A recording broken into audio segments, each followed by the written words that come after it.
Hi, Mercury. Hi, sir. How you doing? Mwah.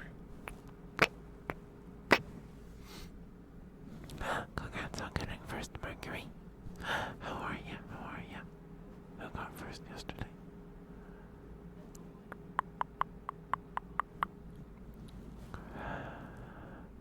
You did. Congrats on continuing your streak, Mercury. Hi, Gazelle. Hi, sweetheart. How you doing? You're doing good. That's good to hear.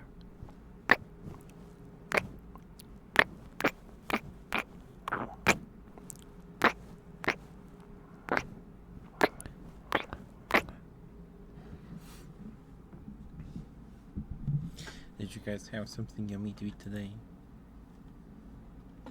We had sorry,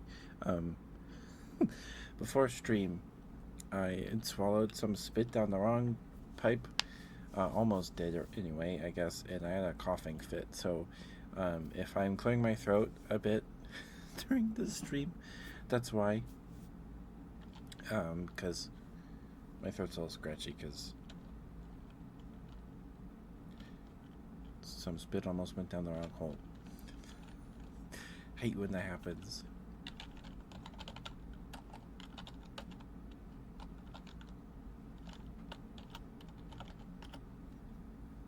There we go. Please go follow Mercury, please.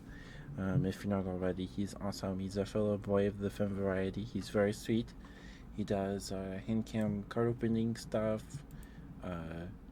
TCG Pocket, that kind of thing. That's the streams I've caught of his. But he's very sweet. He's a very cute voice. Mwah. And if you follow him on Blue Sky, he posts more. He posts thighs more often than I do.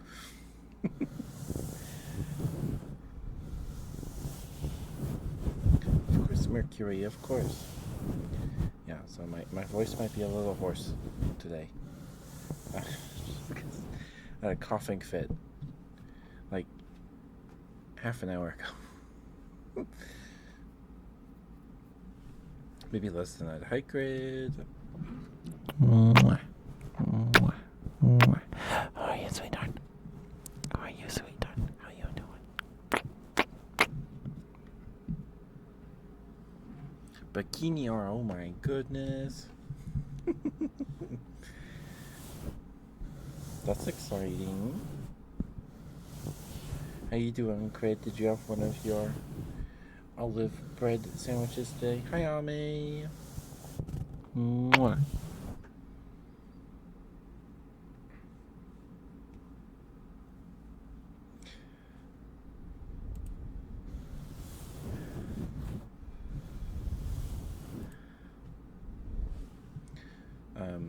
Hope you guys all had a good day. I'm doing all right.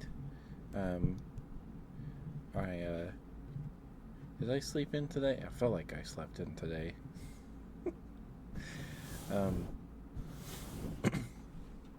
I played some Pokemon Gold today. I feel like I made some decent progress today. I got through Union Cave just because I wanted to explore it before Friday. I got impatient. And the Eevee egg hatched.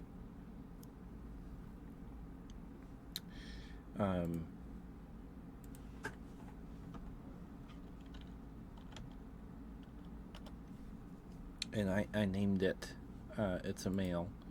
I named it Ibrandal, which is a D&D god. He's the according to this AI overview, he's a chaotic neutral deity associated with the Underdark caverns and dungeons, also believed to have power over darkness and stealth.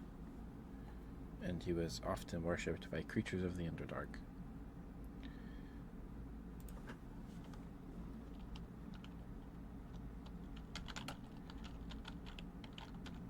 Brandel.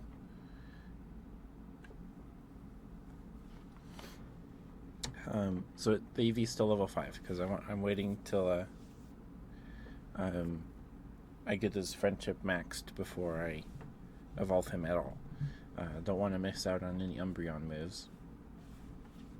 So I went through Union Cave.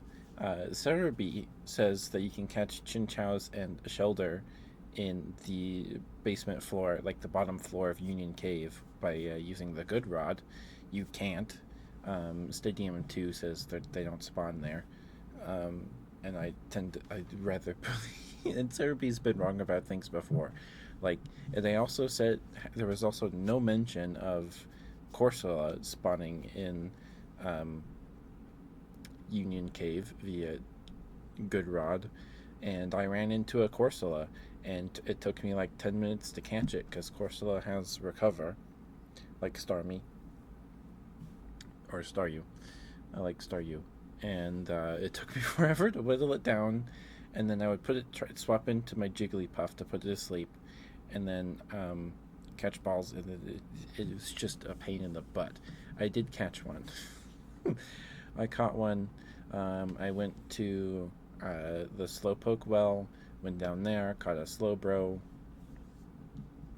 got a Goldeen today, and then Union Cave leads into one of the chambers of the ruins of Alf with the sliding puzzles, and that's the Ho-Oh puzzle. You put that together, and then unknown X, Y, and Z start spawning. So I caught X, Y, and Z, and then I attempted to catch Natu today, but they keep teleporting. They keep teleporting. Oh, and my Golbat evolved at level 27. So it only took 5 levels to get him to evolve, because Zubat evolves at like level 21 or 22. So it didn't take very long, which is nice. Which is nice. I mean, I caught the Zubat. It was like my 3rd Pokemon.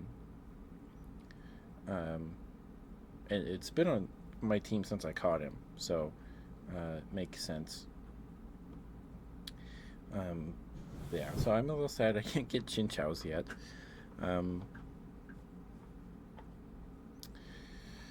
So, yeah. And other resources also said they spawn on basement floor 1 and basement floor 2. I did not see any, and Stadium 2 says they do not appear there in the Stadium 2 Pokedex. So, yeah.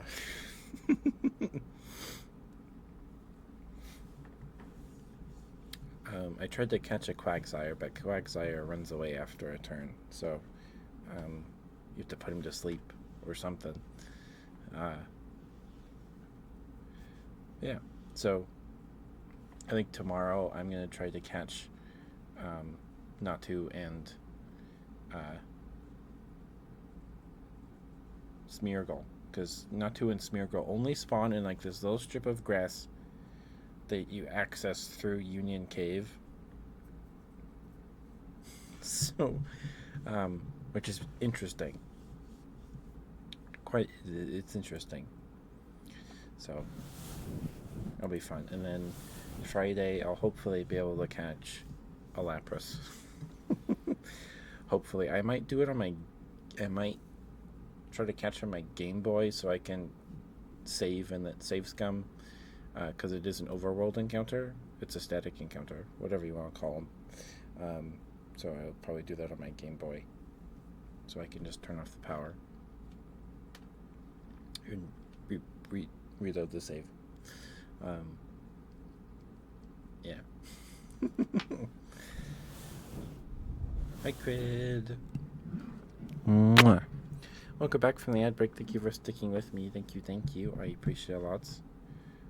Yeah, I bought a bunch of Great Balls and Pokeballs today, and then I burned a bunch on Corsola. And Slowbro. Slowbro didn't actually take too many. Corsola ate a few Pokeballs. I caught Goldeen pretty easily though. So my Pokedex is up to like 60 something. Um, it is. I gotta do some trainer fights to afford more.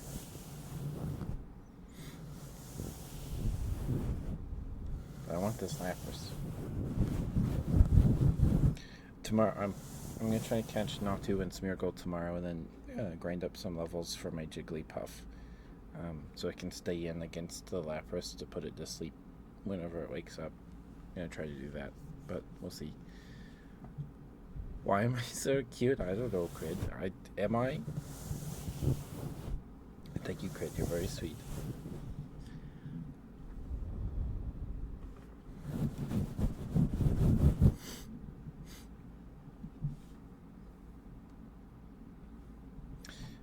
Yeah, my Golbat evolving was a pleasant surprise. I don't have to lug around Farfetch to use Fly anymore. Because it's really annoying. Because I was trying to get through Union Cave. I had Mantine for Surf, and then Dunsparce for Strength, and then Farfetched for Fly. Because Golbat can't learn Fly for some reason. For whatever reason, Golbat can't learn Fly. Crobat can. So I taught Crobat Fly. So now we have a stab move, finally.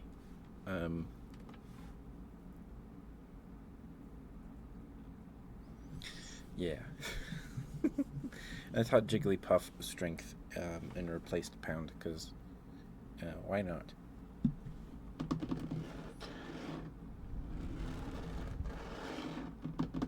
You want some smooches, Crid? Okay. Do you have a smooch preference?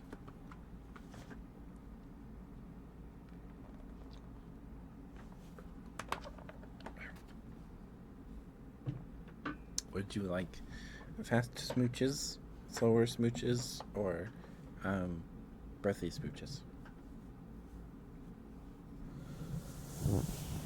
Or you want all of them?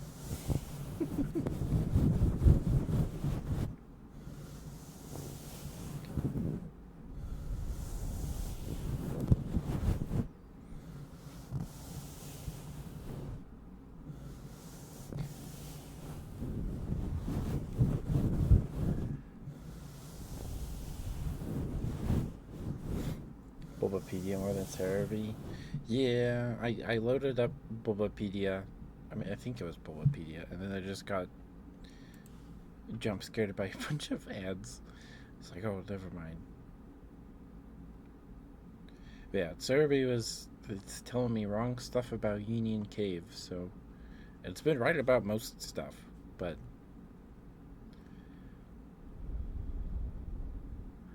does Aaron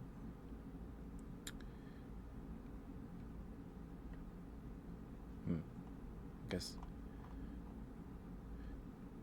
Ibrandol doesn't have a Wikipedia page.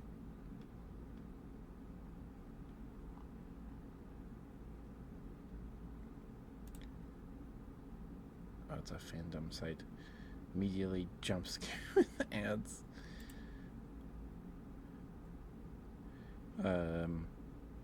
Okay, let me get your smooches, Crid. Sorry.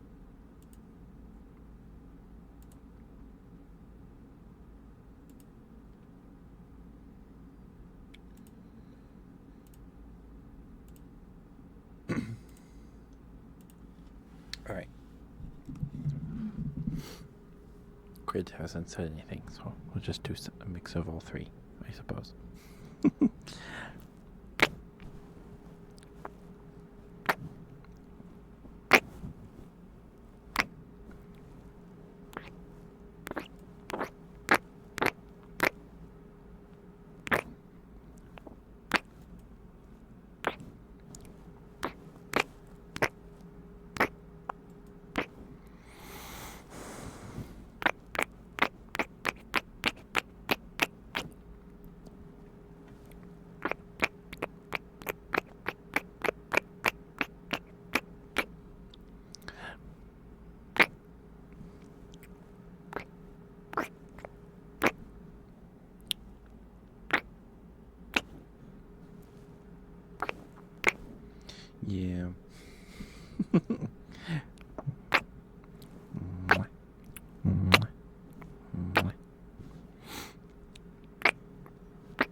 Mwah, mwah, mwah, mwah, mwah. Mwah, mwah, mwah, mwah, mwah.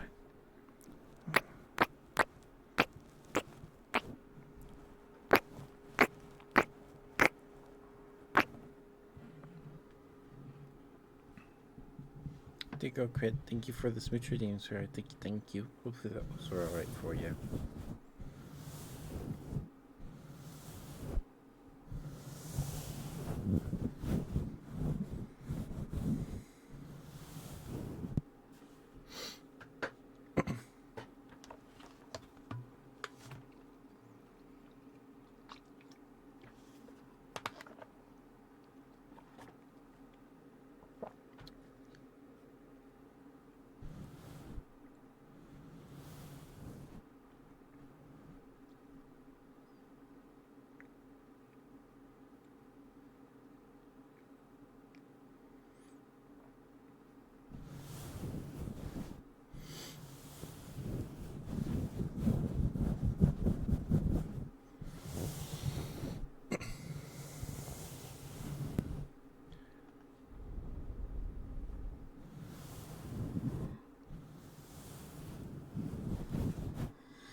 Me, sorry.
Sorry, and the cough.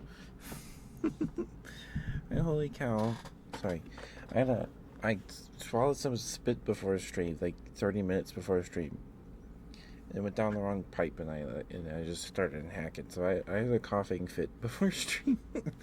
So I apologize if my voice sounds scratchy or if I clear my throat a bunch tonight, because my throat's scratchy.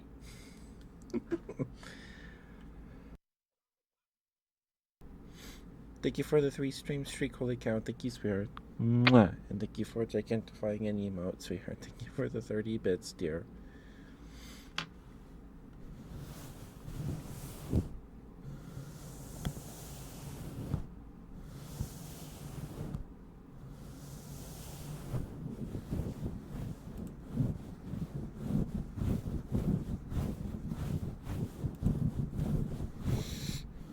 How are you, holy cow? How you doing, sweetheart?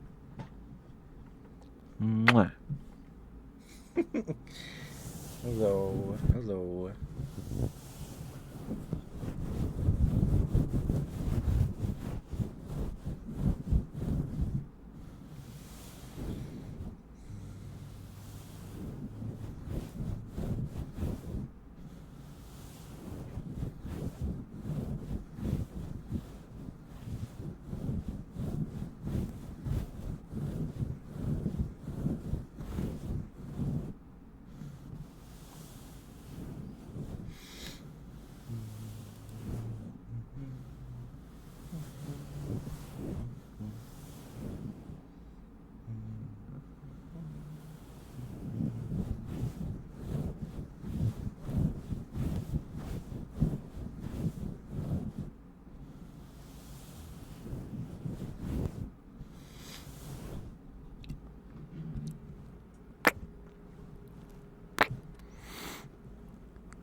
Thank you for gigantifying another emo, holy cow. Thank you, sweetheart.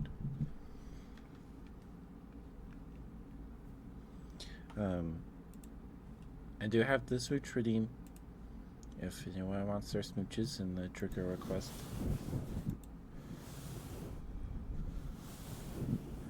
Redeem.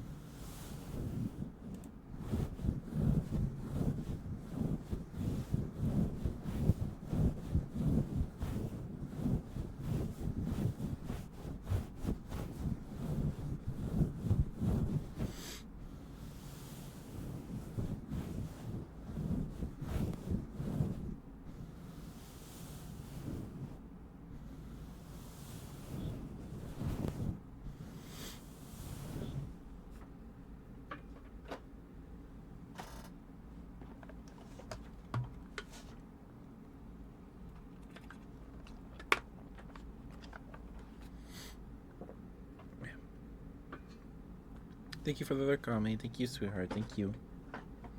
Thanks for chat with me. I appreciate it, sweetheart.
It sounds the same to me.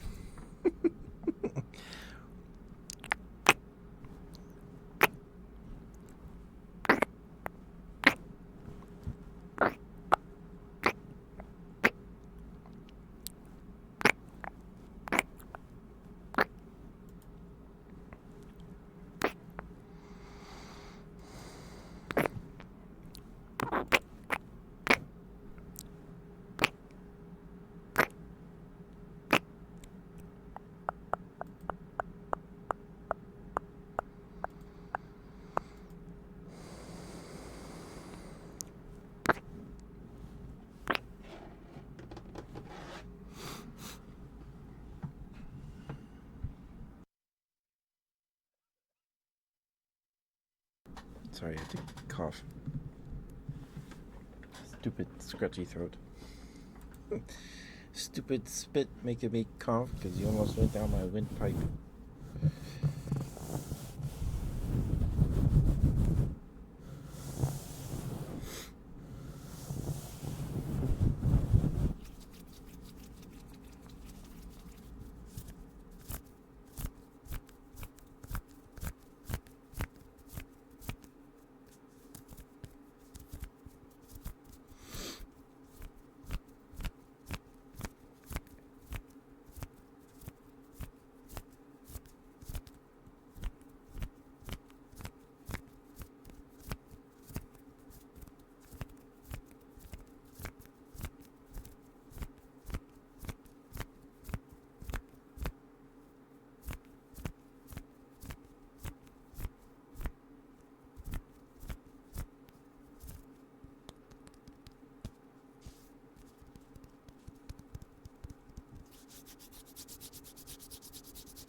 Give me one moment. I need to put my nose real quick.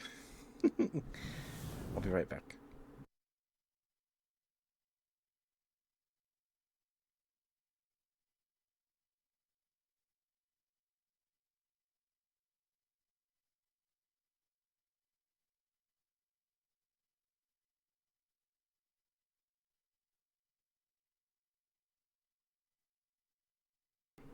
Okay. Sorry about that.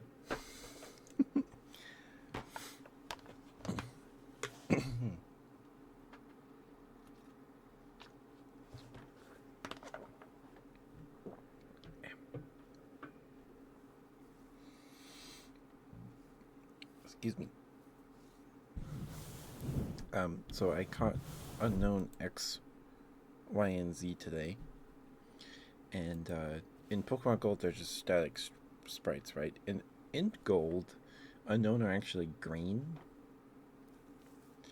which is really weird. It's really weird. So Pokemon Gold and Silver have different sprites for, I think, pretty much every Pokemon, and then Crystal, more often than not, uses sprites from Pokemon Gold, maybe altered a little, cleaned up a bit.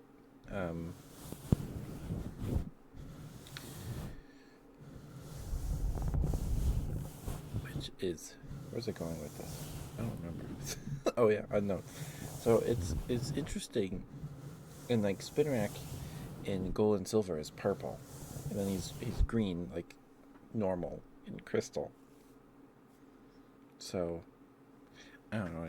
It's just interesting because in Red and Blue, the sprites didn't really, you know, they resembled the Pokemon, but not like amazingly well. And then Yellow, I really like Yellow's sprites um, a lot. I think Vaporeon sprite in Pokemon Yellow is it's really nice.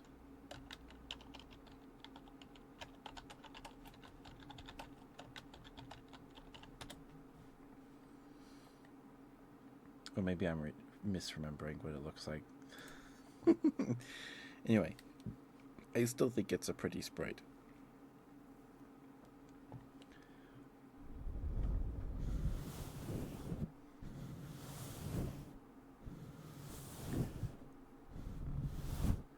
Um, but generally, I like the sprite work in yellow, and um, maybe it's just because I'm playing it on my TV and the sprites are like blown up to like 6 inches. Thank you, holy cow! Thank you for the smooch. Thank you for gigantifying another amount. Thank you for the 10 bits, sweetheart. I have my desktop muted, so there won't TTS will not be read out during ASMR streams. How you doing, holy cow? Good to see you, sweetheart. Thank you for the bits, dear. Thank you.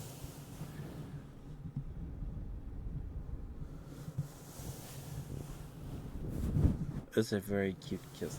It's a very cute smooch emote.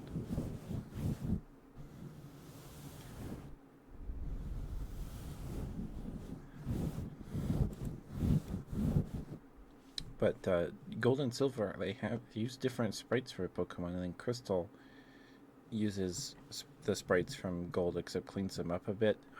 Zubat's sprite in Gold is a little scuffed because he's like mid flapping his wings, and the inside of his wings is like a lighter color. It's purple, right? And in the Gold sprite, his left wing has the pattern of the inside wing of the inside of the wing, so it looks a little weird. But they use that sprite in Crystal and then clean up that bit on the wing.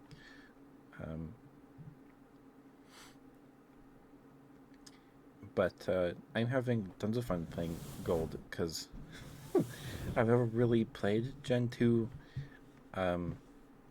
this in depth before. I have it on my 3DS, and I believe I'm about as far as I got on my 3DS. So a lot of these sprites are like completely new to me, so it's always exciting when I see a new Pokemon, even if it's one from Red and Blue, because it's a different sprite that I've ever seen before, so it feels new. So it's fun. And last night I got through the fighting gym. Took me like 2 tries just because I got like so unlucky with confusion rolls. Because the Chuck, I think his name is Chuck, the fighting type gym leader. I think it's Chuck, or that's an Elite Four member. I don't know. But he throws a rock before you fight him, so I don't know. Maybe his name is Chuck. It would fit.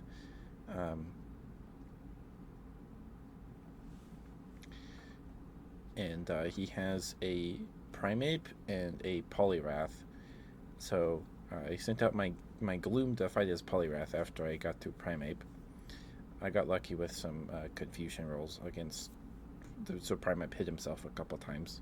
I think he actually knocked himself out the first time I fought him. And then Poliwrath has Dizzy Punch, which doesn't have a very high accuracy, but when it hits, it guarantees confusion on the target, which is really mean. It's real mean. And hit Gloom, and Gloom hit herself in confusion like 3 times, and I didn't get stun spore off or anything. So I got him on my second try, and man,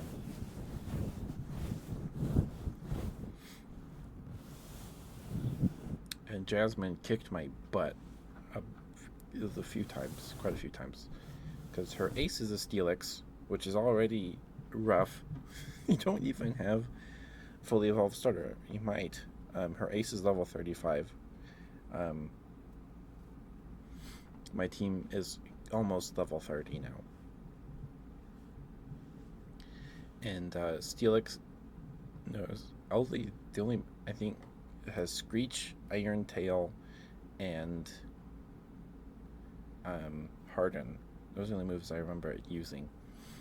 And Iron Tail hits so hard. Like, Steelix hits so hard. I evolved my Machop. Because you can get a Machop um, before that gym via trade for a. Not Bellsprout. What is it?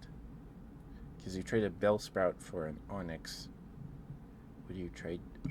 Not you trade a Krabby for a Voltorb. Oh, a Drowsy. You can in Goldenrod you can trade a um, Drowsy for a Machop. So you can get a Machop a little earlier than you would be, and traded Pokemon get boosted experience gains.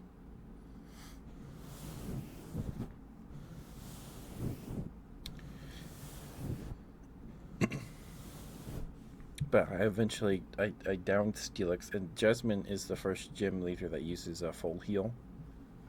So that's not great because I got Steelix down to like a sliver, like literally like 1 HP with Machoke.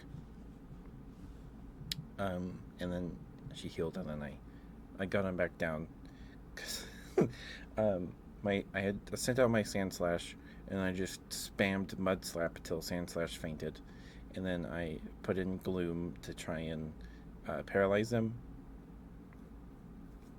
and he was confused because of my Golbat and stuff. So I got really lucky with lowering his accuracy and paralyzing, and then I got him, and then it was just a Magnemite. But I did it.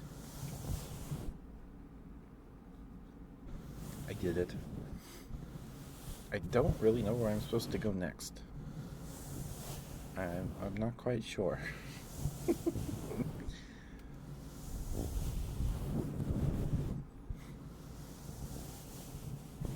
Right now I'm just trying to... Oh, and my Eevee hatched today, which is great. It freaking took forever. Took forever to hatch this darn egg. But I did it.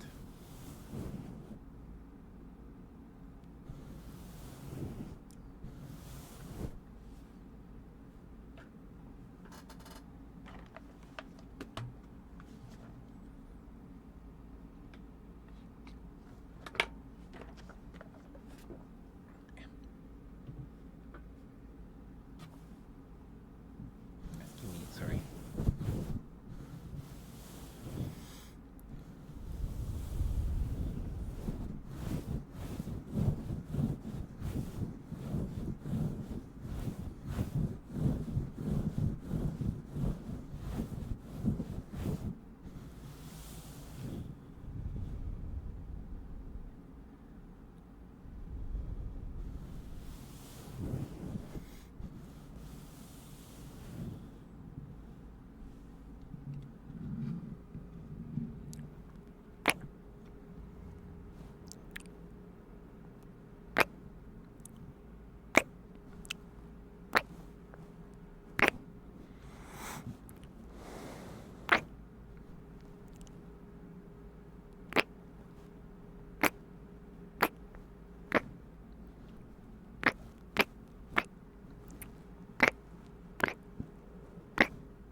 Thank you for another Gigantified emo, holy cow. Thank you, sweetheart. Hope you're doing alright, holy cow. Excuse me, I was lurking in your stream earlier. That Emma Frost skin is crazy. It's crazy that is real.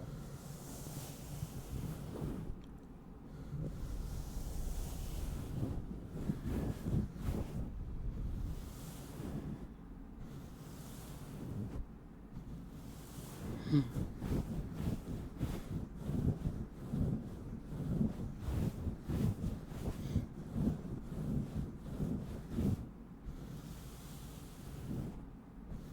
see, I see. Holy cow, you should look into Seribot. Seribot is great. It's free. And it's easy. You don't have to download anything or it at all. It'll instantly ban all those bots.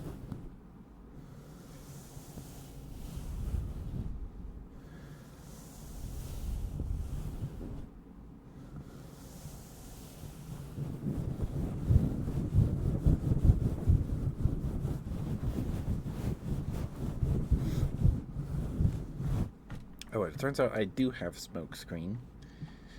My Kolava knows smokescreen.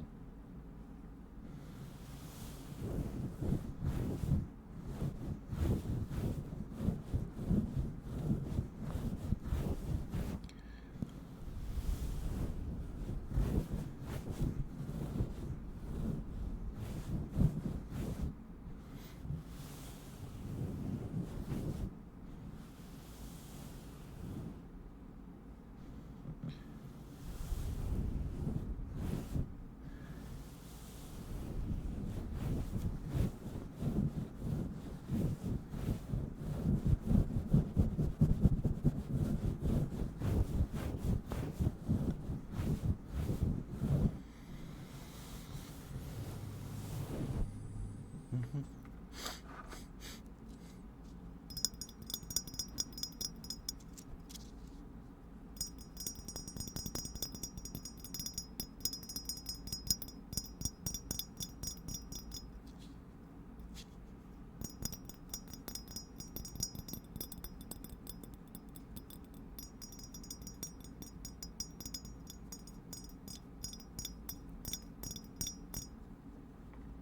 I I looked through my Pokemon card binder, because that's where most of my older collection is. Um, Turns out there's a Honedge card in there. The sword Pokemon. Is it Honedge? I think it's Honedge, right? It evolves into Doublade and then Aegislash. It's apparently a XY promo, and it's hollow, but the hollow pattern is terrible. It's barely noticeable that it's hollow. Like it's very bad. But it's XY promo 12, so it's a very early XY promo. I wonder if it's like from a McDonald's thing, or if it's one of those. Oh, you get a booster pack blister, but it comes with a giant coin. It comes with a coin and a promo card, or 2 promo cards, whatever.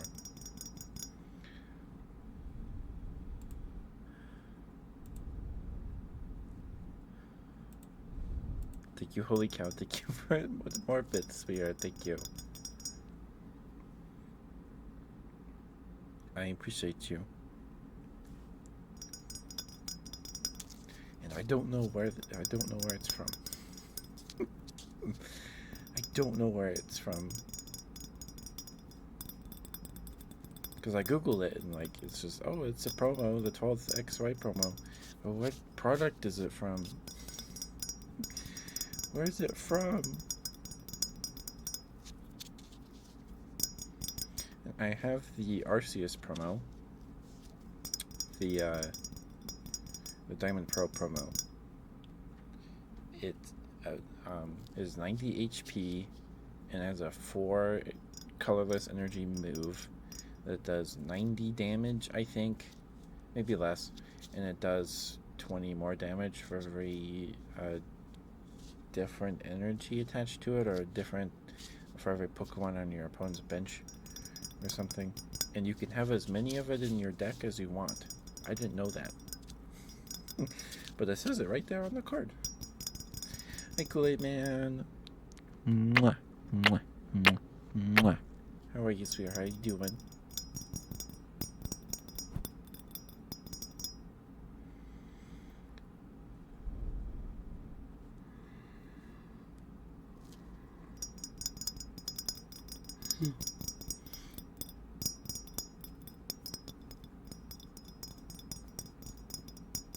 You're good just time. I hope you get some good rest, sweetheart. I hope I don't keep you up or anything.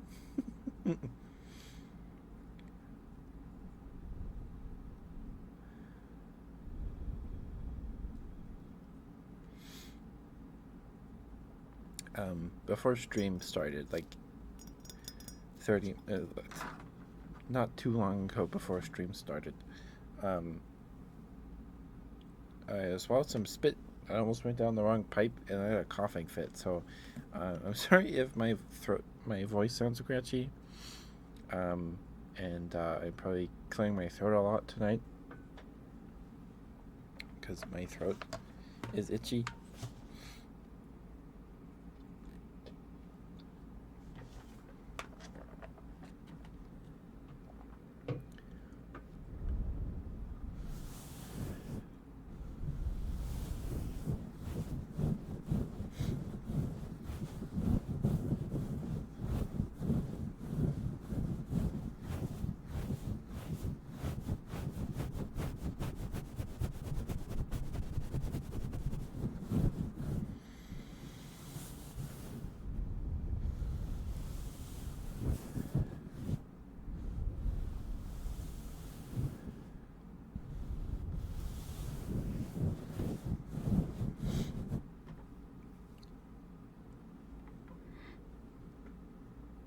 Did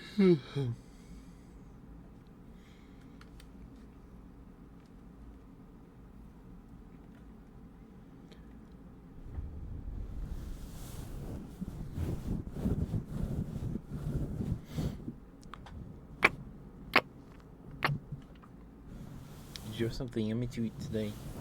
Kool-Aid Man, did you eat something yummy? Excuse me. Sorry.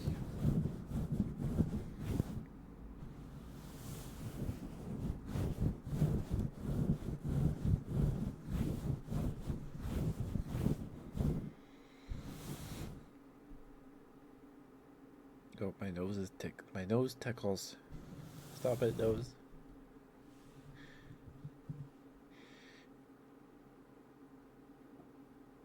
Nope. We're not sneezing. We're not sneezing right now. Stupid nose.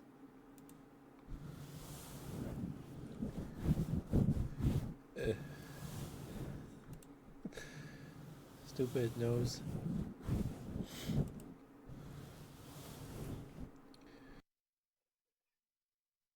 Sorry. Give me a second to overdose. I'll be right back.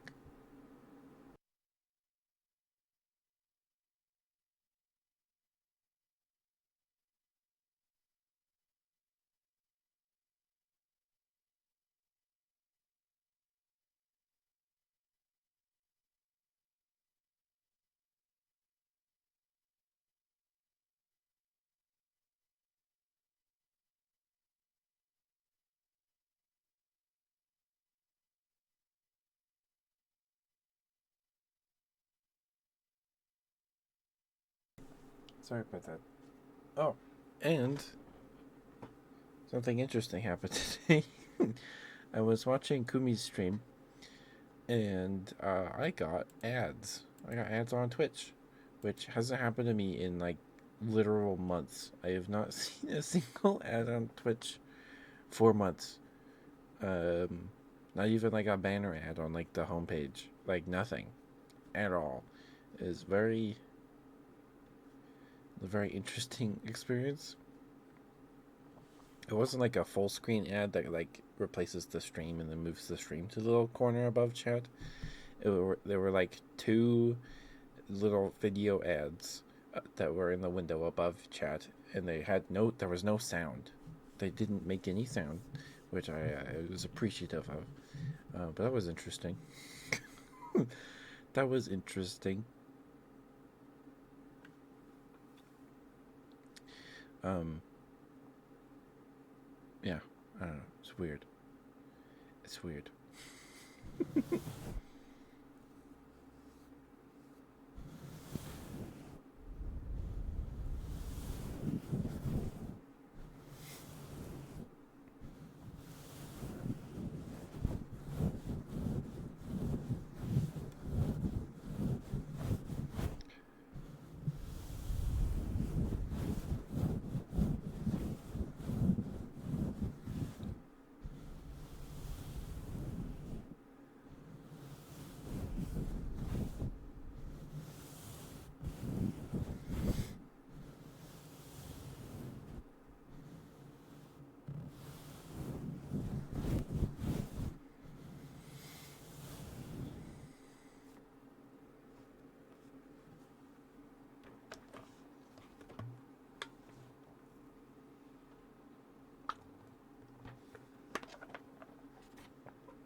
Thank you for Gigantify. What are the follower emotes we had? Thank you, holy cow.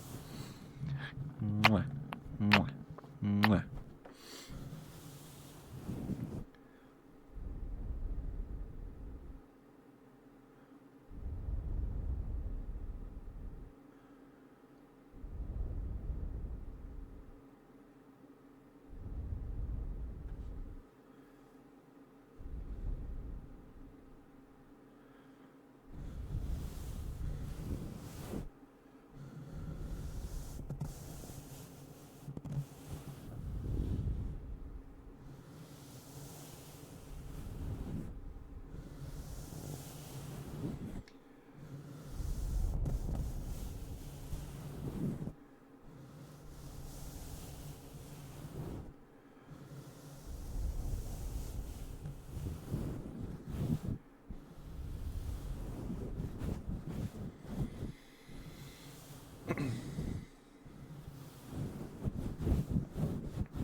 Thank you, holy cow. You're very sweet.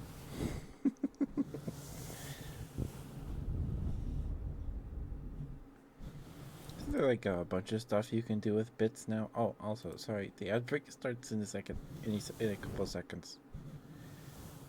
You do an on-screen celebration and message effects. What's the on?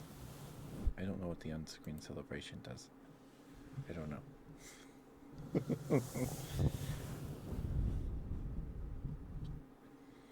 Do I see it in OBS or does it just do it on the stream? I don't know. Also, the freaking eat emote is terrifying.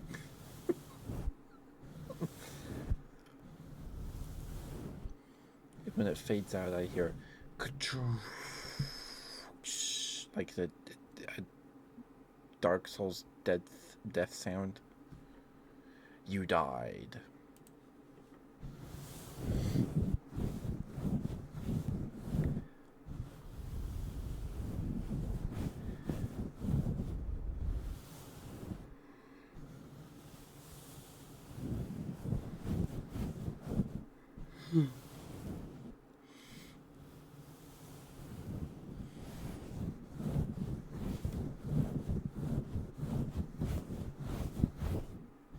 Has a break.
Oh, that's a really cute emote. Thank you, holy cow.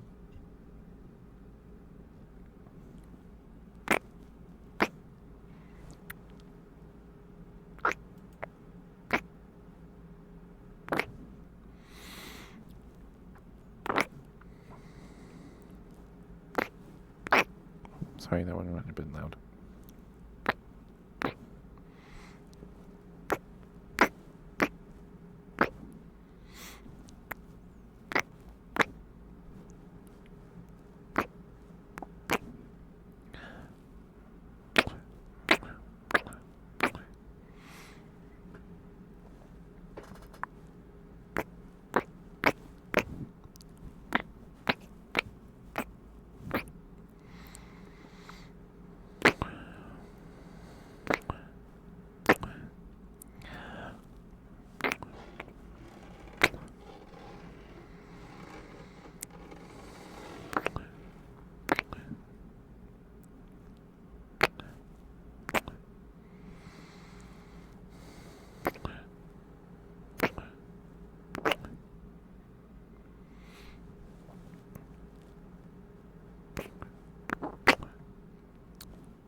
Sorry.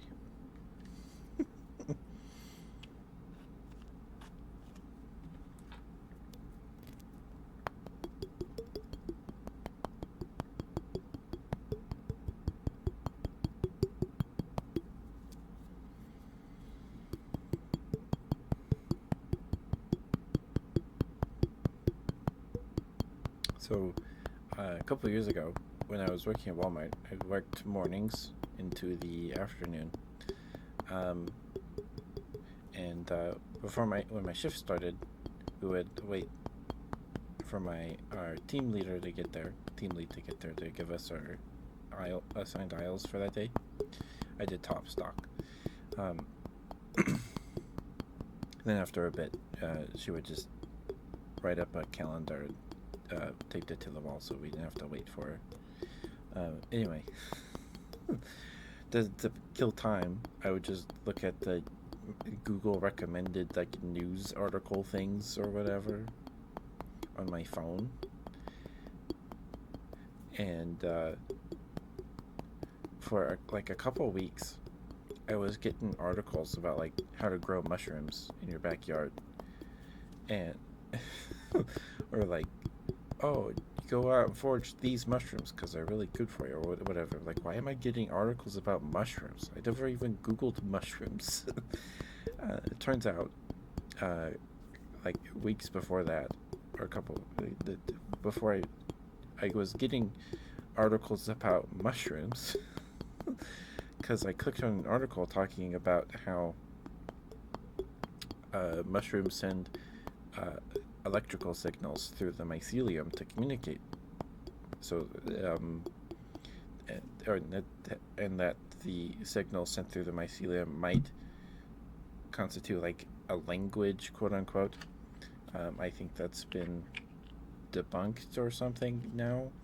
I don't know. I was like, oh, that's really interesting. And then for weeks, I would get articles recommended to me about how to grow mushrooms in your backyard.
I've said this before, but um, the sound, to me, it sounds like an Animal Crossing villager.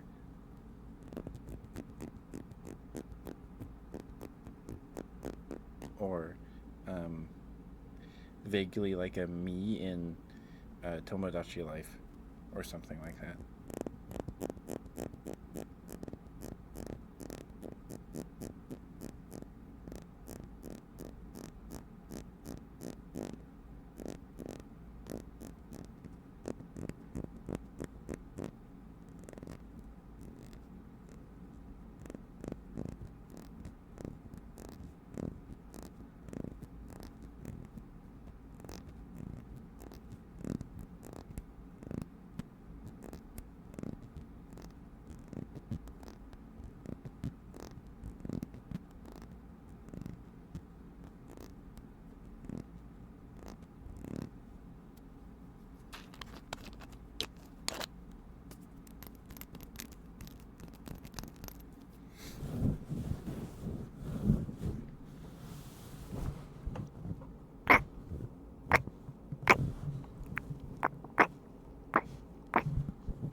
Oops, sorry.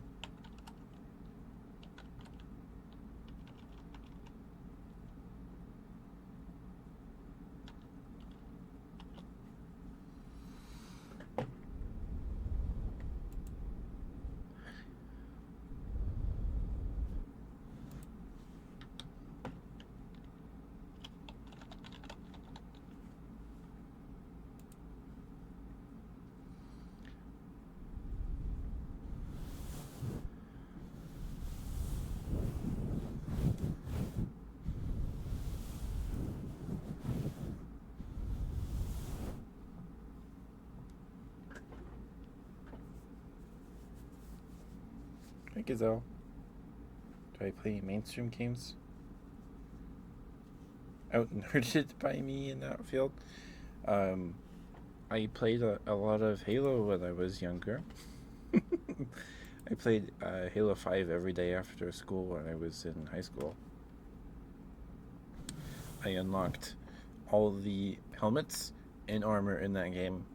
Um, I got pretty much, yeah, I got all of that besides the ones that were only unlocked by like getting um, your Forge creations showcased by the devs on like the game's, ooh, look at this, this is cool screen in the game. And there was an armor set that you only got by having your Spartan clan, your, I think that's what they were, Spartan company, whatever they're called, um, get like 10,000 bajillion kills and wins and stuff.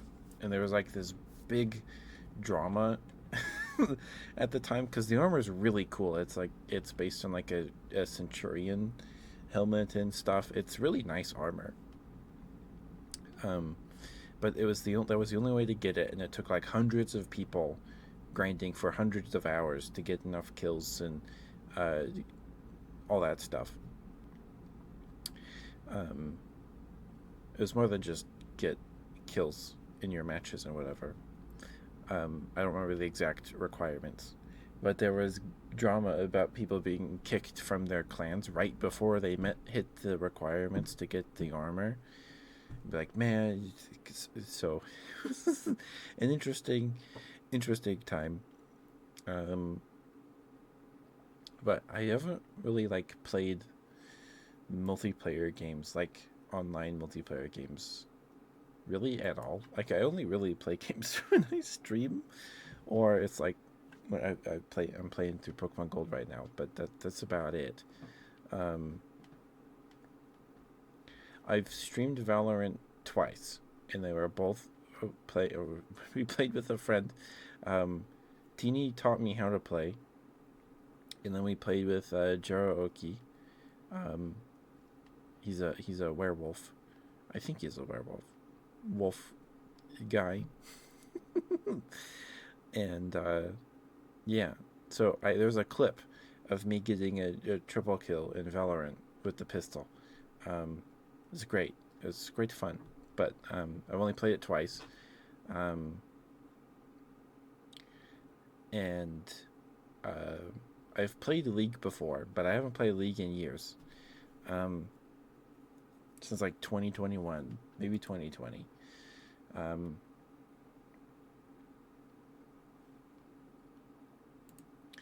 but I mean, Monster Hunter. I played Monster Hunter, but the games that we're playing on stream. I mean, Baldur's Gate 3 is probably the closest thing to mainstream in our game rotation right now. Um, um, but yeah.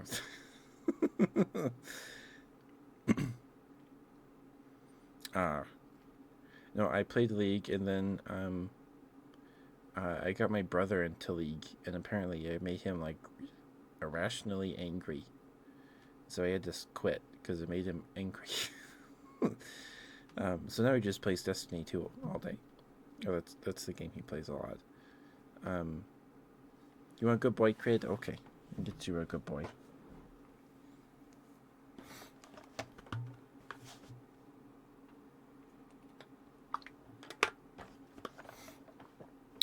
Final Fantasy 14 was the first game I ever streamed, and I've subsequently streamed it and played it two more times since then. And it has been a very, very long time. It's been a very long time since we played Final Fantasy. It's just the free trial thing. I'm not paying for it, so I don't care. I got nothing to lose by not playing it, I suppose. Um, but yeah, I played a lot of Halo when I was younger.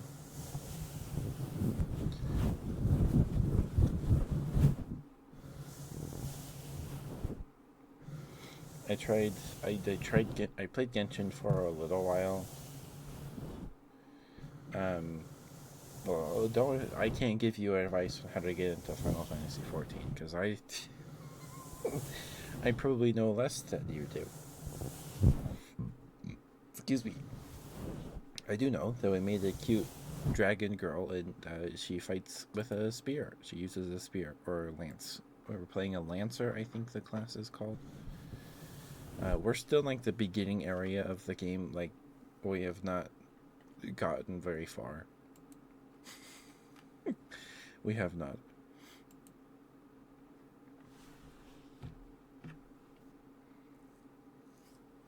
Um, but yeah, because I don't know. I just don't feel like I want to play the multiplayer games on stream, like games like Valorant or anything like that, unless I'm playing it with someone else. Because I feel like that would be boring. I feel like that would be boring.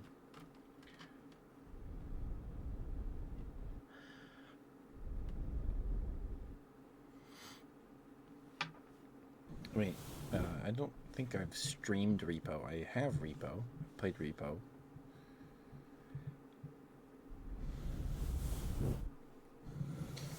But probably the most mainstream game we've streamed or streaming right now is Baldur's Gate 3.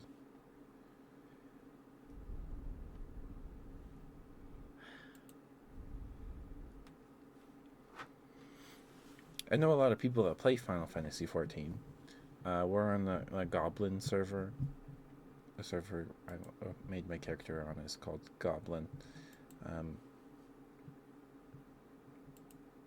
I don't know why it's called Goblin, but it is. Anyway, sorry, Crit. Let me get you your good boy. Hope you're still here, Crit. Thank you for being patient with me, sweetheart. I appreciate it.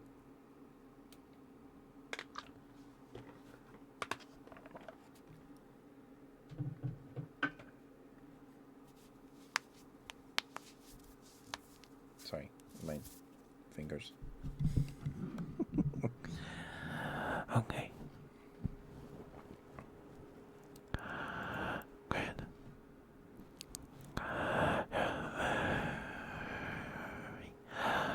Very good boy. Very good boy, Grid.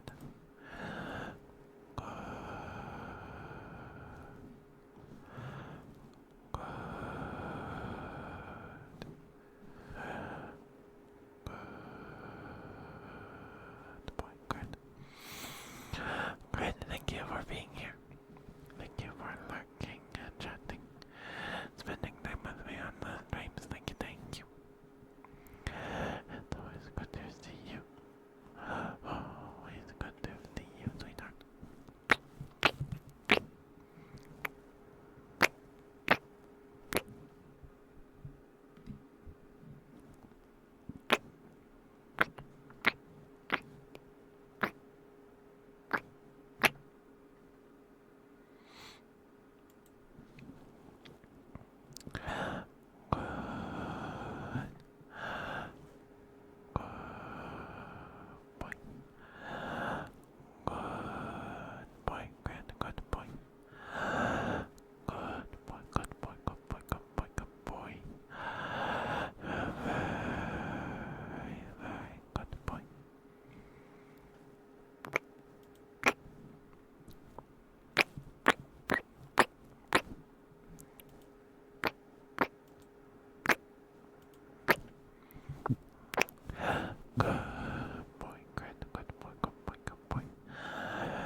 Oh, I probably never will play League again unless someone, like, a friend asks me to play with them for, like, a collab. I'm not good. I played the big demon guy with the sword. Aatrox, Atax.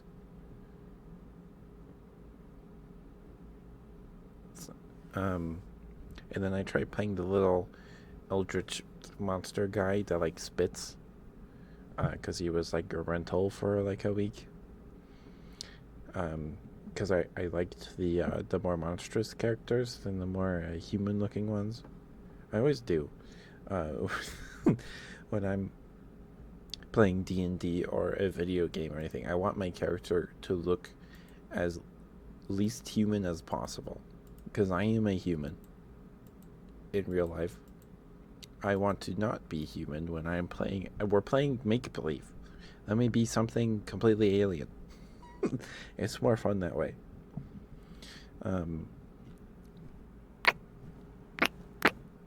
But yeah, that's just me. Yeah, the Eldritch Horror Archerfish thing.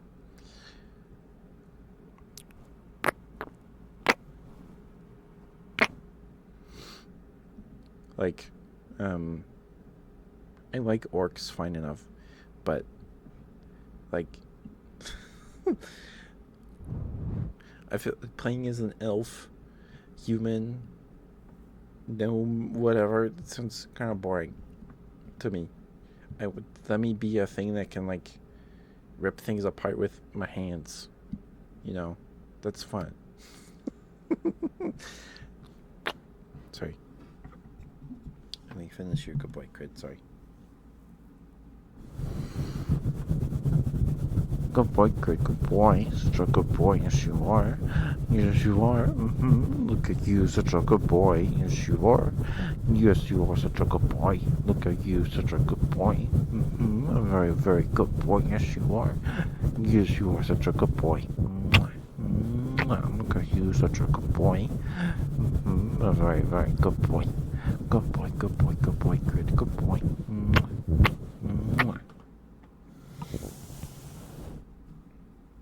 There you go, Crit. Thank you for the good boy redeem swear. Thank you. Hopefully that was alright for you. But no, when I play D&D, I want like, because just saying, unless you're playing a spellcaster, of course. I like playing barbarians because I think they're neat. Um, and playing as tanks is fun. The only spellcaster I really have any experience playing with, uh, in like paper D&D, is beside like outside of Baldur's Gate 3 is are clerics. I've played as a druid, um, but I like playing as clerics. I'll play as a cleric if no one else wants to, um, and they're fun. Um, Orc spellcasters, so they're cool. Yeah. Um, like I, so because saying, "Oh, try to hit it with my axe," that's not as exciting. So you try to be like, I, grab the axe near the head and like try and like shove it into their windpipe. I don't know. You mix things up, put a little flavor on it. Um, I like grappling. Grappling's fun. Grappling is fun. Um, but yeah, I've played as a rogue once. I've played as a rogue once. I've told this story before.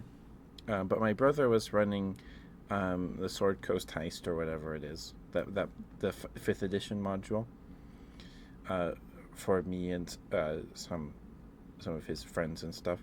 And I was playing. I made a kobold named Catacaris. Catacaris. It's spelled Catacaris, I think. It's not Catacaris. It's like Catacarius. So, Catacarius. Something like that. Um, and he was adopted by a little noble girl and like raised as basically practically a pet. Anyway, um, I think I first played him, or I brought him back because my brother ran the Oops All Bullets module. That one was fun. Finding a DM is a task and a half. Yeah, that's when you become the DM yourself. um, uh,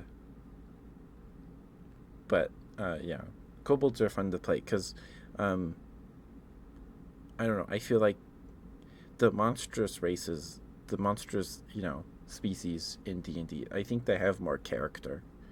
There's more inherent character to them to me than like, oh, I'm a half elf. I mean, there's like drama inherent in being like a half elf, right? You have like half the lifespan or whatever of an elf, right? Or but you physically and mentally mature faster because you're half human. Um, and there's drama in that because what if you have a crush on this uh, handsome or pretty elf lady, and then you, in like 10 years or what, like you're like a middle-aged man, and they're still like mentally like way too young or whatever. Like there's some drama in that, or you outlive all your human friends, like you're ostracized by the broader elf society, or whatever elven city you were born in. You're just ostracized or whatever, so you live with humans, and then you watch them all age and die. There's drama in that, like free run kind of deal. That's interesting. But the I don't know, I just find kobolds, goblins, I like learning more about them, because they have, you know, physiologically they have they're more of a character, inherently to me, because goblin the kobolds are small, and they're not very good at much, so they have to fight dirty, right? Um, so I liked playing. I don't know if what I'm saying makes sense. I'm sorry. um, uh, so kobolds have to play dirty, like throw. They would be the they would do pocket sand. They would throw sand out of their pocket in your face. They would do that. So I played Kenny Chorus, whatever his name is, however I spelled it, um, and my brother was running the Sword Coast heist to the Sword Coast, whatever it's called, that 5th edition module, and we ran into like a band of bandits, or whatever, on like the docks, and there's like their leader is like a half orc or an orc guy, and we like humiliated him, and then it's the module where your party gets, like, they inherit, or you get like a little tavern building for your base of operations that is haunted, that you can either befriend the ghosts in there, or like exorcise them, excise them, whatever. So, well, my character, he would just stayed while everyone else went shopping because he was tired. So he goes. I was like, Kedrikars goes to bed, so he's laying in this like giant bed for a little kobold anyway. And while everyone else is gone, to give me something to do, my brother was like, "Hey, let's have this orc guy they humiliated at the dock sneak in." So he sneaks in through like a second-story window. I hear the window open, so I get out of bed, and I creak the door, uh, peek through the door, and I see him like sneaking out in the window, and then down the hall. So I'm like, "Is there a candelabra or anything around?" And my brother's like, "Yeah, there's some candelabra." So I grab the candelabra, and I wait by the door for him to like open it. And when he does, I pounce him, and I stick the the candles in his eyes, and like switch it around to like blind him, and then I kill him. And he had like this cool like giant, like, not falchion, like a halberd thing. And while everyone else is gone, I go out and buy like a weapon mount, hang it above my bed, and I hang his weapon as a trophy above my bed. And then everyone comes back, and there's just a headless orc man in my bedroom. It was fun.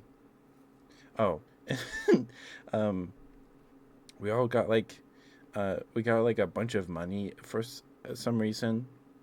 I mean, it is about a heist, right? So you get money, and I bought gauntlets of ogre strength. So, that's what happened. I tackled him and like called him mean names, and then uh, told him to get out of there. So, anyway, it was fun. I like playing non-human characters as much as possible.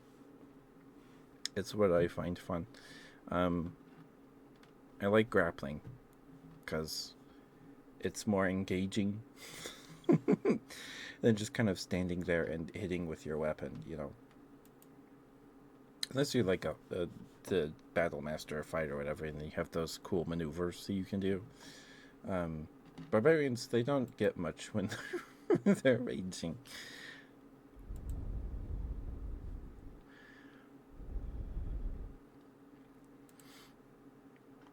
But that's just me. That's just me. Sorry if I got a little heated. I got excited.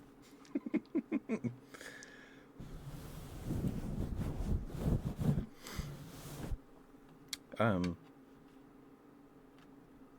the last time I played D&D, I've told this story before a couple times already, but it's fun. It's fun. Um, my one of my friends was coming home from his Mormon mission out there. He was gone for like 2 years, and he was coming home, so he wanted to do something to like celebrate. Thank you for the stretch on me. Thank you, sweetheart.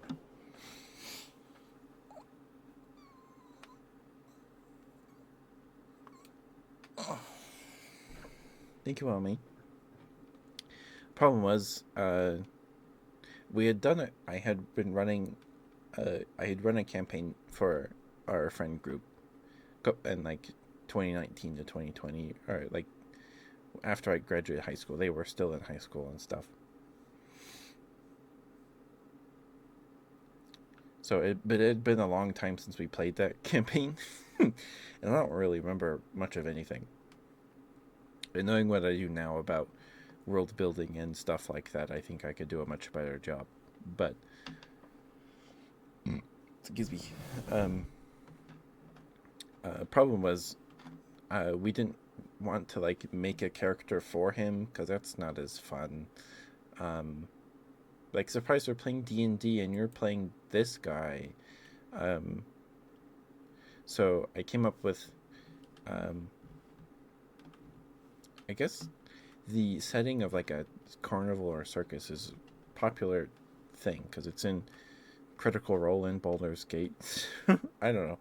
So they played as monsters trying to escape captivity from a Lamia who had like this traveling circus carnival thing, and all the employees were monsters. Because Lamias in D&D, at least the 5th edition monster manual, they're not very attractive snake ladies.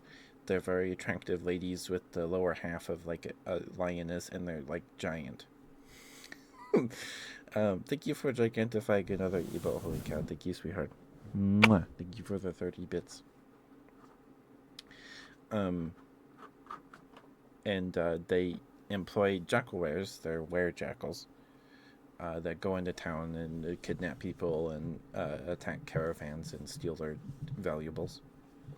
So this Lamia was using jackalwares as like circus employees for like the daytime operations and for like security and stuff. And she used bullywugs for like the like really basic cooking and stuff, like labor, and as an alarm system. Because bullywugs, they're the little they're like a foot tall, and they're evil little toad men that worship frogimyths, however he's pronounced that. Um, the big frog monsters with tentacle arms and 3 eyes on 1 eye stalk. Those guys, they worship frogimyths, um, and their croak can travel for like a mile or something like that. They can travel for a while, so they were an alarm system as well as a labor force. Not that they were very good at anything because they're not very big or strong. So I came up with a list of like CR1 to CR2 monsters, maybe CR3, that the my players could pick to play as. I tried to make them interesting, trying to find monsters that weren't too strong but still had access to spells. So my friend that we planned this for, he played as a fairy dragon, as like an 80-year-old fairy dragon. So they're purple and they have access to the whole spell table of fairy dragons, like color spray, minor illusion, stuff like that. Tricksy spells, and I think some damaging spells. Like, does fairy fire do damage? I appreciate that, Craig. You're very sweet. Maybe we can figure something out like that. Um, uh, so it was a fairy dragon. One of my friends was a water elemental, like the um, a water elemental. Another person was a Nothic. I really Nothics are real. They're really interesting monsters. And one of my friends was an animated sword and an animated rug, because just being an animated rug or a sword would be very boring. And the animated sword and rug were used for like magic tricks in the circus shows. The water elemental was the washing machine. They lived in this wash bin, and then they would just rotate the water to wash the rags or clothes or whatever. Um, was there another one? Was there another player? There was. I don't remember where he was. Um, but yeah, so they banded together and snuck out of the circus. It was really fun. I planned some of it, and then a lot of it, I tend to just fly by the seat of my pants. Um, so, um, but yeah, so try playing as a monster, because you don't have to worry about rolling anything, do statting out a character. You just get it, and um, try to do like monsters CR1 to 3, and then maybe I don't know, because anything higher than that's kind of pretty strong. I think I did it CR1 to 2, maybe. Um, yeah, so I had the Nothic, water elemental, sword, and the rug, and a fairy dragon. That's right. But hi, CJ. I'm doing all right. How are you, dear? How are you? Mwah. Um, and for Christmas a couple years ago, I got my brother. There's a company that converts these old D&D modules to 5th edition, and I got him the one that takes place in the UFO that crashes into a mountain and then is subsequently like buried by the mountain, so that you go into a dungeon and it transitions into like the interior of an alien spaceship, and you fight robots, and there's aliens with like laser guns and baboon men. um, I looked in that book that for monsters, but all of them are like really strong or kind of boring. Um, like a baboon man. Um, there's one monster in there. It's called the Squealer. Um, and there's no image of it in the book. Not that I could find. There's no image next to its stat block in the back of the book. Uh, but it gives you a description, and it was like it's has like 6 arms, and one of the arms is coming out of its back, and it has a vaguely like pig-shaped head with big tusks, and it's yellow with green polka dots. I think that's what it said. Um, and it like makes this horrid screech that is just terrifying. And I don't know. It's a cool old monster. I think it's called the Squealer. I think it squeals anyway. We're just talking about D&D, CJ. Um, but I'm running, or um, there's a fan-made Pokemon tabletop system called PTU, Pokemon Tabletop United. And I've run a session with some friends, my brother. Um, False Hydra never touched D&D, but watched an entire YouTube documentary on it for some reason. It would make a interesting big bad evil guy. but I don't know if I could use it effectively at all. Um, I haven't played it recently. My friend said that him and his wife wanted to play it again. Um, so I asked him to give me a time that they're free, and we'll try and figure something out. So I have too many. Hashtag humble brag. I have too many friends. So Pokemon Tabletop United, you have your trainer character, and then your individual Pokemon have their own character. They have Pokemon character sheets. And you make a sheet for every Pokemon that you catch. So it's a lot. And if I had all of my friends in one posse, I would need to be putting their level 5 guys up against level 30 Tyrannitars for it to be a challenge. um, just because of action economy and the raw damage that many people and Pokemon could put out. Especially if everyone has their whole team out, that'd be way too long of a combat. So, one group is my brother, my friend, and my friend's wife. And then the other group are 3 of my other friends who I was like, hey, you guys want to be the goofy Team Rocket guys? Instead, and they're like, yeah, let's do that. So, we still have to make their characters. I need to do that.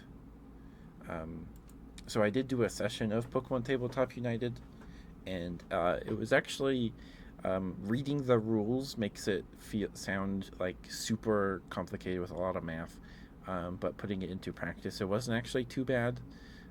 Not that this session was mostly just to see if we liked this system at all. Excuse me, and we did. My friend, he got back from his mission, and we had been. I was like, "Do you guys want to try this?" Well, he was gone, and then he got back. He's like, "Oh yeah, I said something in our Discord server, not the stream one, just our friend group server." He's like, "You guys still want to do that?" He's like, "Pokemon D&D, yeah. Do you want to do that?" It's like, "Yeah. Can I have a gun instead of a Pokemon?" You can have a gun and a Pokemon. Because PTU, they've done a fantasy module and a cyberpunk module, and the fantasy one has martial classes. So if you just want to play D&D but with Pokemon, you can play a fighter or a paladin guy. You can even play a class that has a legendary Pokemon as your patron, warlock style. So you can be a patron, or you can channel the powers of Suicune if you wanted, or whatever, right? Which is cool.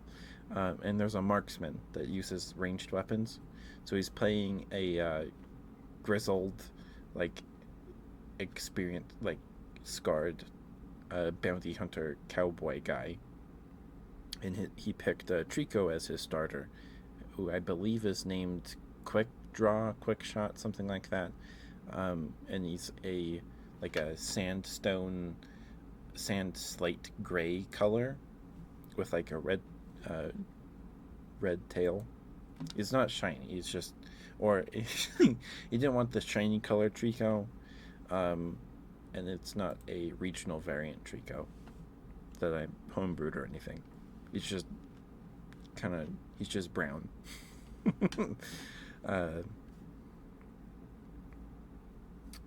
And he was like, "Hey, can I have Bullet Seed instead of this? Because Trico can, in the PTU Pokedex, Trico can learn Bullet Seed as an egg move." So I was like, "Sure, why not? You can have that instead of Absorb." Sure. Bullet Seed is, I understand why it's an egg move for Trico, because it does, it did a lot of damage when he used it. But it fits because he's a cowboy that has a musket and a rifle, and his wife is playing. So there's a class, I think it's just called Elementalists or something. You're able to channel the elemental powers of Pokemon.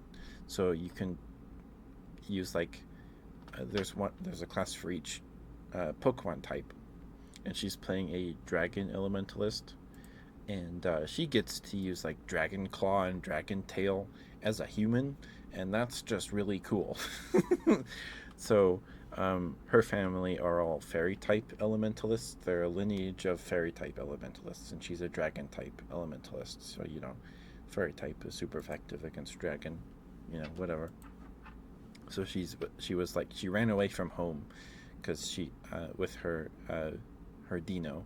I gave her a Dino as her starter because she's a dragon type elementalist, and Dino is cool. Dragon's really neat. Um, with the caveat of like dragon types are not going to be super common probably. Um, and my brother's playing a dark type ace, so um, you can spec into being a type specialist, which gives you bonuses when you use dark type stuff or type specific things. But you have to have like two or three Pokemon of that type on your team or in your possession to spec into that specific type ace. So he needed another dark type, but he picked Zorua as his starter. And my friend said he wanted a Trico, but also the only other Pokemon, because I asked them, are there any Pokemon you want for your team so I can give them to you so you guys can play with Pokemon you want to play with?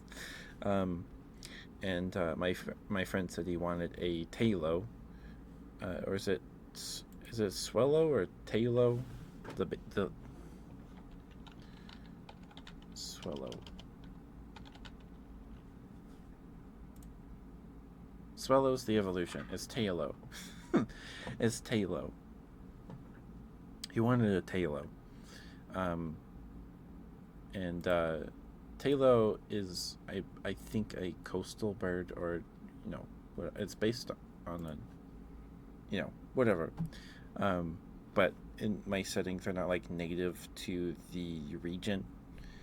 So I set up this instant so we can try combat and stuff, and there's roleplay elements. So the setting is I made it based on like the colonial, like Wild West era America. And there's this big city and other smaller pockets of civilization on the East Coast, and then there's this massive spine of mountains that split the East Coast from the rest of the continent. So you'd either have to sail to the south, and then trudge through like a bunch of swamps to get to the interior, or go north through like the Arctic, or climb over the mountains, or go through them because there's a dead Durant colony that had extensively tunneled through like had this extensive tunnel system through the mountain, and the colonists, the humans, brought in a central tunnel and use it as a mine and a way to get to the interior without having to trudge over a mountain full of dangerous Pokemon. There's still dangerous Pokemon in the Durant mine, but you don't have to worry about getting your head knocked off by an Ursaring or anything. And there's this big the capital city, and there's constant trade happening on the coast of the city with people coming to immigrate, or people coming to visit to like go and like see all these new Pokemon or whatever that they've never seen. So they bring all these people coming in, bring old world Pokemon with them, and then there's people trading like new world Pokemon pelts and things like that. So there was a guy that trains bird Pokemon, and because they were looking for a Tailo. So it's like, okay, well, you would know that there might be one, because he wanted a bird Pokemon to help him survey areas when he's doing like his assassin jobs or whatever. I don't know. And I was like, okay, well, there's probably people selling bird Pokemon, flying types, at the in the market. So they go and they find this guy, and there's a Talo that had gotten stranded on a ship, and was given to this guy because he trains bird Pokemon. Like, hey, I don't know what to do with this Talo here. You have it. So he's like, I'll trade it to you for a Wimpod because I need Wimpod. I have a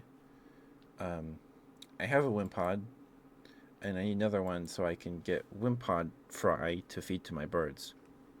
So he was like, I'll trade you the Talo for a Wimpod. So they had to go find a Wimpod. And when I was putting together this, when I was studying out these two Wimpods before the session, I realized that Bug is super effective against Dark, and they have two Dark types and a Grass type. So I was worried that the Wimpods would just like beat their Pokemon up. That did not happen. So they go to like the coast, and they're like trudging along trying to find Wimpods, and they find the two that I studied out, and they're trying to be sneaky, and then they fail the stealth roll or whatever. Because Wimpods, they're wimpy, they run away, so you have to sneak up on them. So my friend shot one with his gun, and just punched a hole through it and knocked it out immediately. So they were a little more careful with the other one. So they took, so there was a smaller one and a bigger one. The bigger one got shot, and the smaller one got a little beat up.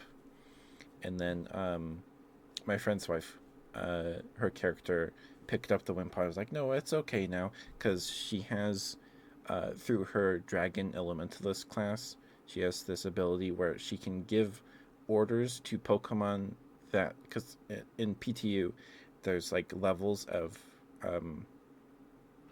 trust that a Pokemon has in you, or how like kind of similar to friendship levels, where like if a Pokemon trusts you, or likes you at minimum, it will like do an attack you tell it to. But if you're like, go do this life thing that would put you in grave danger, it might not do that. And then there's like, they trust you implicitly and will do something that would threaten their life if you tell them to, right? And then there's like, they hate you and will attack you, which is typical for like wild Pokemon. But if there's a Pokemon that's like neutral to her, or like kind of okay with her, she can give it orders like it's her Pokemon. So she picked up the Wimpod, and through like her, it's, I can't remember what it's called, but it's like intimidating presence or commanding presence. She did this a couple times. So she used it to calm down this Wimpod, and she like held it the whole time. So they took the Wimpod that my friend shot with a gun to the Pokemon Center to fix it, to heal it, and then give it to the guy, because the smaller one came to like her character. So I can't remember her name. And eventually she ended up keeping the Wimpod, because I was like, oh, Wimpod, that's cool. That's a fun Pokemon to have. It's a bug type.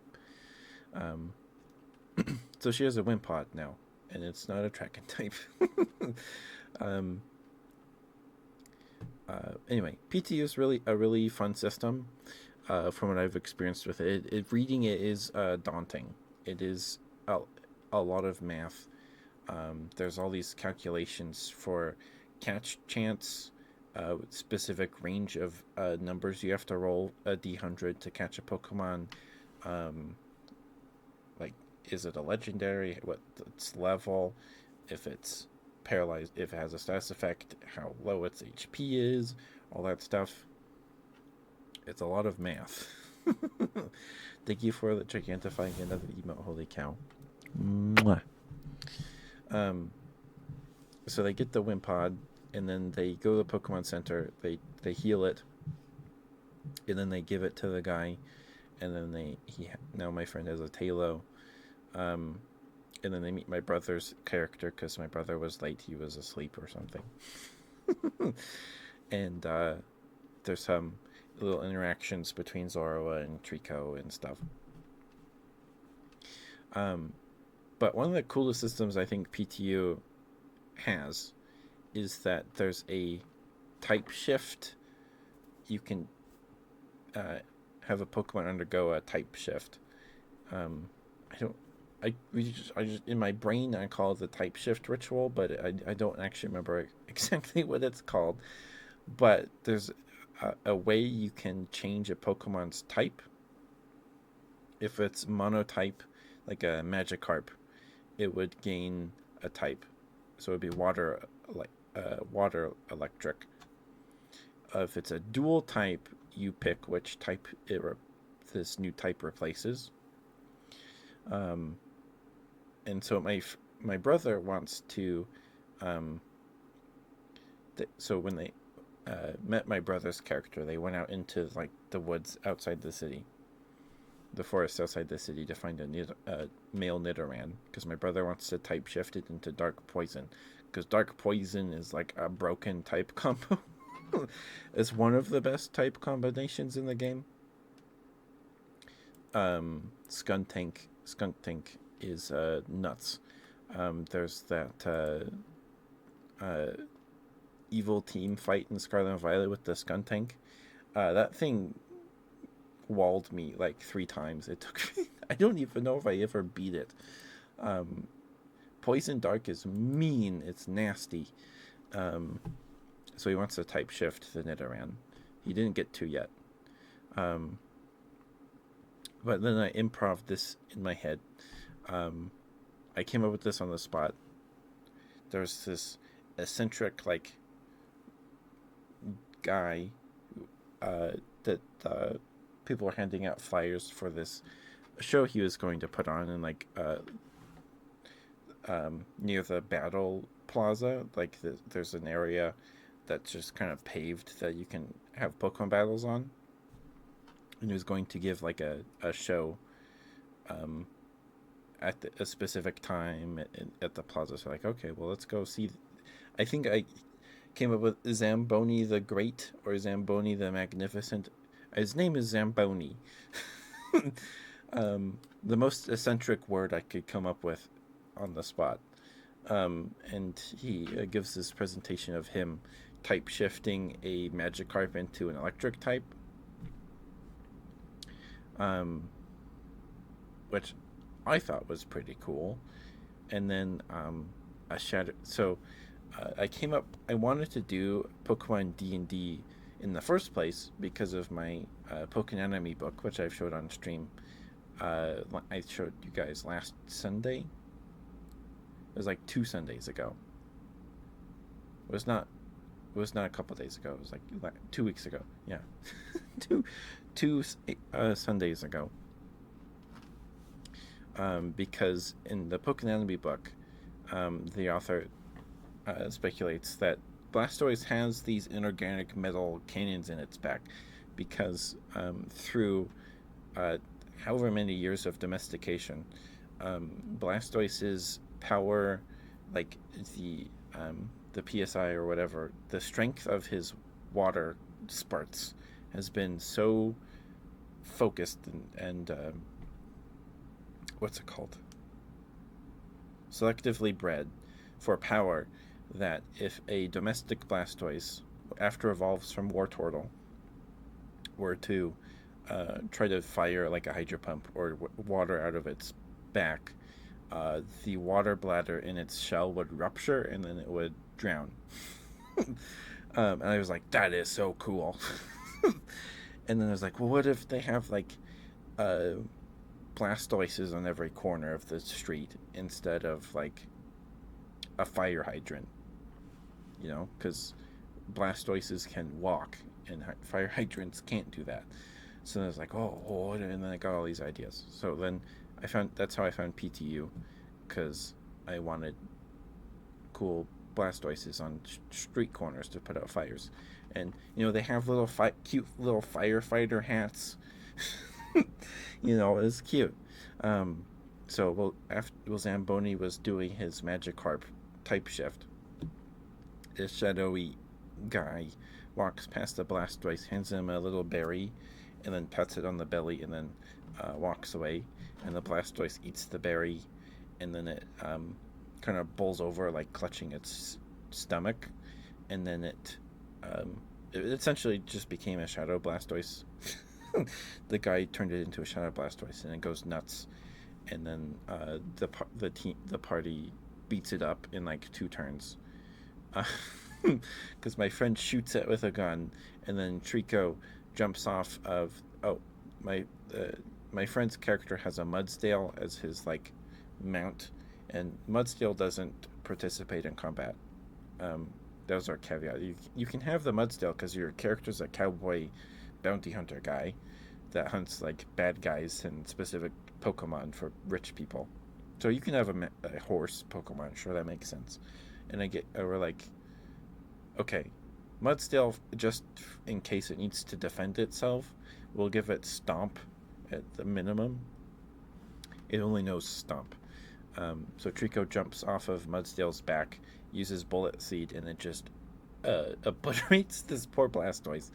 Oh, so my friend shot it in the knee with a gun, and then my brother's Zoroa put it to sleep, and then Trico Bullet Seeded it and knocked it out, and then it got taken to the Pokemon Center, and then the session kind of ended there. Hi, Cookie. Mwah. How you doing, sweetheart? Welcome back from the ad break. Thank you for sticking with me. Thank you. I appreciate it a lot. Thank you. I'm doing okay. We're just talking about D&D and stuff. I was talking about the time I ran a session of Pokemon Tabletop United, which is a fan project, fan-made tabletop system. It's not officially licensed by Nintendo or anything. But yeah, I'm good, Cookie. I'm good.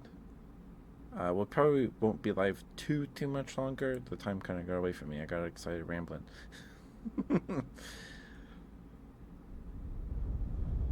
Minari is live.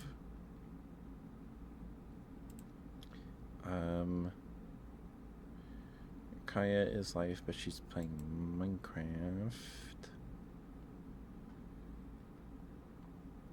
Is it just Minari? See if we could find someone new today. Otherwise, yeah, I think our only other option is Minari right now.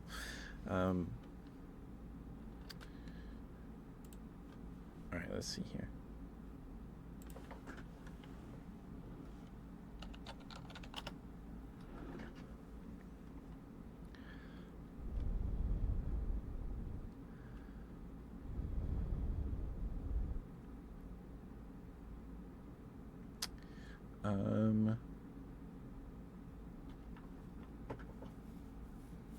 Oh, Wellness is live too.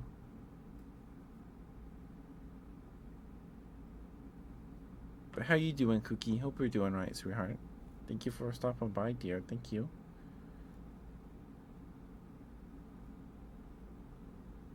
I think we'll just go say hi to Minari tonight. Did we raid Minari last week? Oh, she's on a BRB screen, so can't raid yet. Hope you're doing alright, Cookie. Good to see you, sweetheart. Mwah. And my other friends,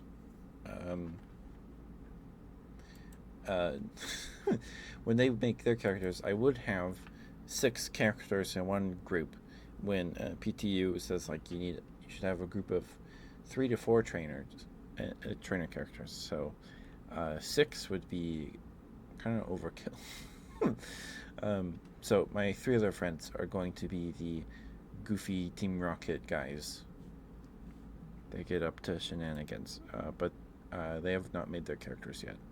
So need to ask when we can plan a weekend to sit down and do that.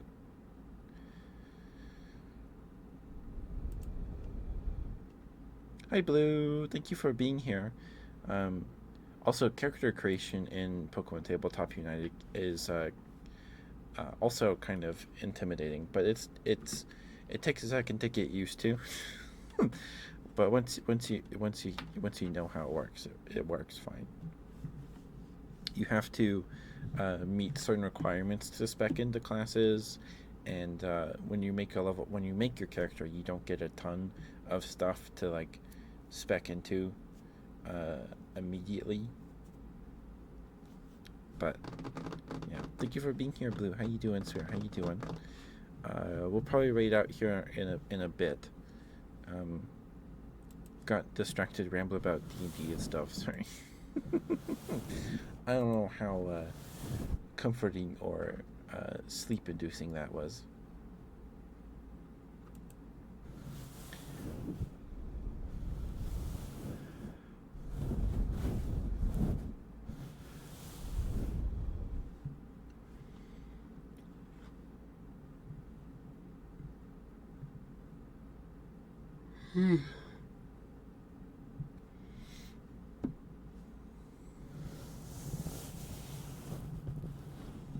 Looking for a bit for cut to chat. No worries, Blue. Thank you for lurking, sweetheart. Thank you. Mwah. Mwah. Mwah.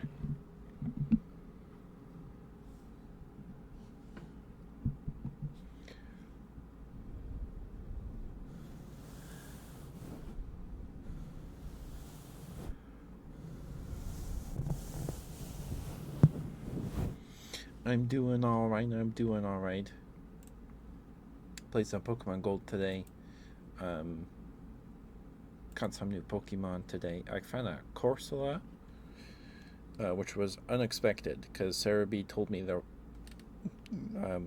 Cerebi page for Union Cave in Gen 2 is wrong. There's no Chinchous or Shelders in there. There are Krabbies and Magikarps. It's Krabbies, Magikarps, and Corsolas. There's no Chinchous or Shelders, so I was a little disappointed. Got a Corsola today. I got a Goldeen finally, because with the old rod, Goldeen has a 15% spawn chance, and Magikarp has the rest of that. The rest of the 100%. And then with a good rod, it's reversed. So I got a Goldeen finally. I went back to Slowpoke well, because now I have Strength and Surf and Fly. And went to the bottom of Slowpoke well, caught a Slowbro, which was surprisingly not too hard. I think it took a couple balls to get the Slowbro, but I did it. So that's nice. Ran into a couple of Quagsires in Union Cave as well while surfing. They have a 40% spawn chance, and Wooper has 60% spawn chance, according to Cerebi. And the Quagsire spends one turn like attacking, and then the next turn it runs away. So you have to like put it to sleep or something. And then I got through Union Cave, and then I got to the bit, a chunk of the ruins of Alf, and I completed the Ho-Oh puzzle. So now unknown X, Y, and Z spawn. So I caught all three of those. And there's a little patch of grass outside that cave, that room with the Ho-Oh puzzle. And that grass is the only place you can find Natu and Smeargle in the whole game. So I spent a couple minutes trying to catch a Natu, but they keep teleporting. So at least they're like level 18 to 23, 24, that range. So they know more moves than teleport, unlike Abra. So they like Leer and then Peck, and then they teleport. So I need to level up my Jigglypuff so I can survive combat more than like 2 turns, so I can put stuff to sleep.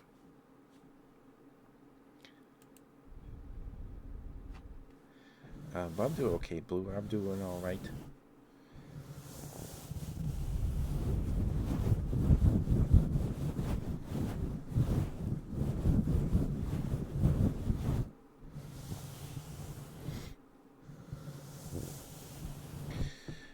right. Let me get out of your guys' hair. We'll go raid Minori. This Wampus went live in the past couple minutes. I don't think she did. I have not raided Wampus in a while. So, I've been wanting to raid Wampus, but have not seen Wampus live in a bit. I don't actually. I need to check to see if Wampus has a schedule. I don't know. Okay, give me 1 second to swap my headphones and then we'll get the raid going here. I'll be right back.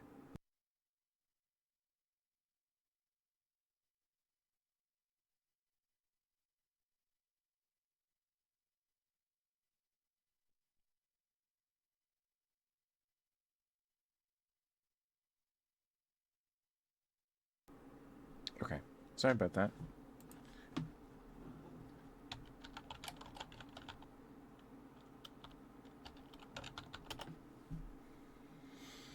Okay, I'll see you guys tomorrow for some Baldur's Gate 3. Thank you for all the bits. Holy cow, thank you. That's 60, 90, 120, 130, 140. I think I'm doing this math right. 150, 180. I don't know. Anyway, thank you for all the bits, Holy Cow Spirit. Thank you. I appreciate it. It means a lot. Thank you everyone for lurking. Thank you for listening to me ramble. Hope it was relaxing. And thank you guys for spending time with me tonight. I appreciate and love each and every one of you. Thank you guys for choosing to spend time with me. When you do catch the streams, no one has to be here at all, but I appreciate you guys choosing to spend your precious time on this little blue marble hurtling through space with little me.